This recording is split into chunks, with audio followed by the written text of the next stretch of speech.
Imagine if doctors were never taught about the circulatory system or the nervous system. Sounds absurd, right? But right now, this is exactly what's happening with one of the most critical systems in our bodies, the endocannabinoid system. And this omission is negatively impacting the lives of hundreds of millions of people. Doctors aren't ignoring the ECS because it's unimportant.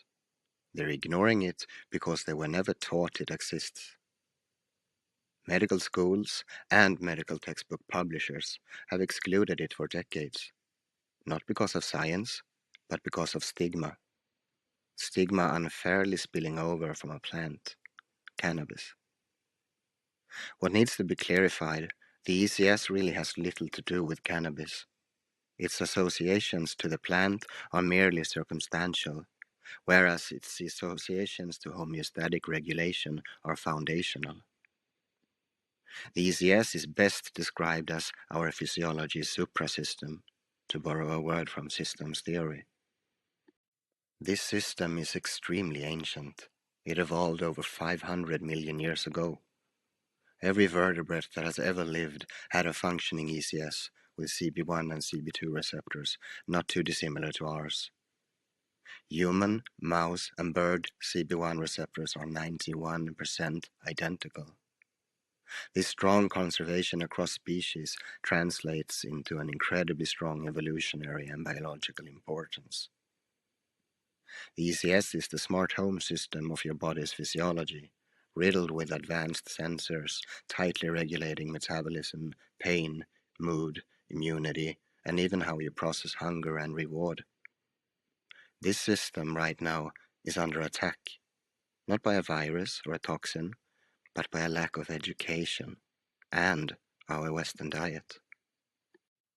This graph showcases American dietary consumption of linoleic acid, an omega-6 fat, and it has quite literally exploded in the American diet.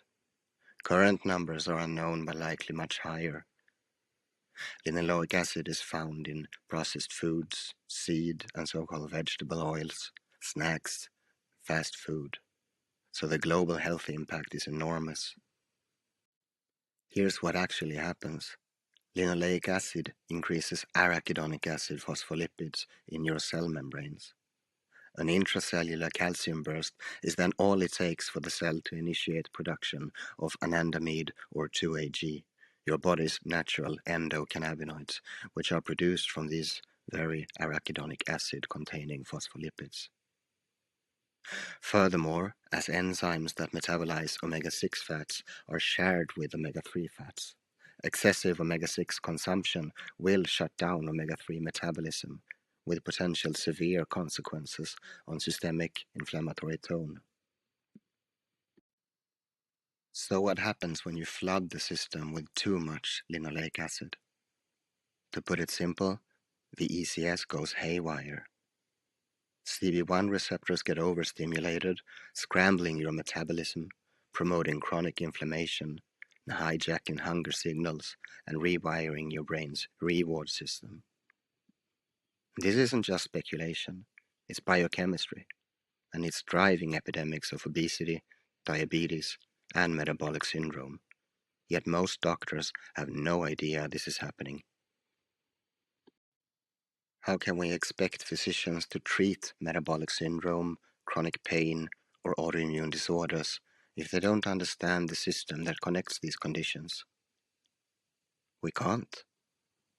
And patients are paying the price, trapped in a cycle of pills and procedures that don't address root causes. Homeostatic imbalances. This is not about cannabis. It's about fixing a fundamental flaw in medical education. For 33 years, we've known about the ECS, and for 33 years, we've ignored it. Medical schools have a moral obligation to teach the full picture of human physiology. Without it, doctors are flying blind. But there are glimmers of hope. Right now, The US might be on the verge of rethinking its approach to diet and chronic disease. And this is our moment to demand change, to say update global medical curricula, teach the ECS, and give doctors the tools to heal and not just to manage symptoms. If you're a patient, a doctor, or someone else who really cares about the future of medicine and medical education, join us in this fight. Share this message and visit ECS.education to learn more. Demand that medical schools stop letting stigma dictate science.